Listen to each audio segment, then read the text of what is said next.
আপনারা সবাই কেমন আছেন? যে আমি আল্লাহর শুকরিয়া আদায় করি আলহামদুলিল্লাহ যে আপনারা আপনাদের মহামূল্যবান আমানত ভোট দিয়ে আমাকে নির্বাচিত করেছেন। এই জন্য আমি আবার আল্লাহর শুকরিয়া আদায় করি আলহামদুলিল্লাহ। সেই সাথে আমি আপনাদের প্রতি কৃতজ্ঞতা জানাই, আপনাদেরকে অভিনন্দন জানাই, আপনাদেরকে শুভেচ্ছা জানাই যে আপনারা অক্লান্ত পরিশ্রম করেছেন।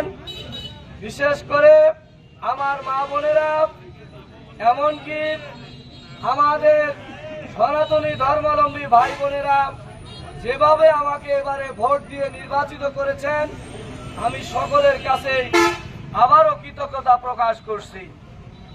আজকে আমাকে অনেকে ফুল দিতে আসে, আমি আপনাদেরকে বলতে চাই এই ফুল পাওয়ার যোগ্য হলেন আমার এই এলাকার ভোটার ভাই বোনেরা।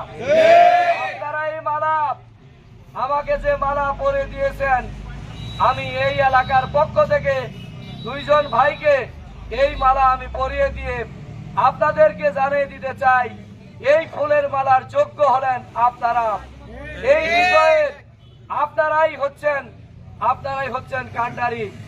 এই বিজয়ের স্বপ্ন আপনাদেরই ছিল, যার কারণেই তো আপনাদের ভোটে আমি নির্বাচিত হতে পেরেছি।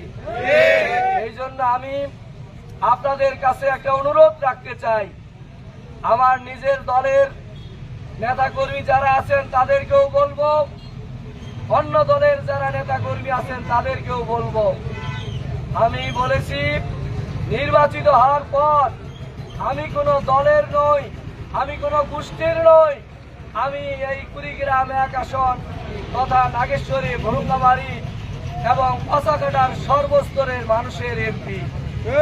কাজেই আমি আপনাদেরকে বলবো এই এলাকার উন্নয়নের স্বার্থে আপনারা দলমত নির্বিশেষে, জাতি ধর্ম বর্ণ নির্বিশেষে সকলেই আমরা ভাই ভাই হয়ে কাঁধে কাঁধ মিলিয়ে হাতে হাত মিলিয়ে আমরা কাজ করবো ইনশাআল্লাহ।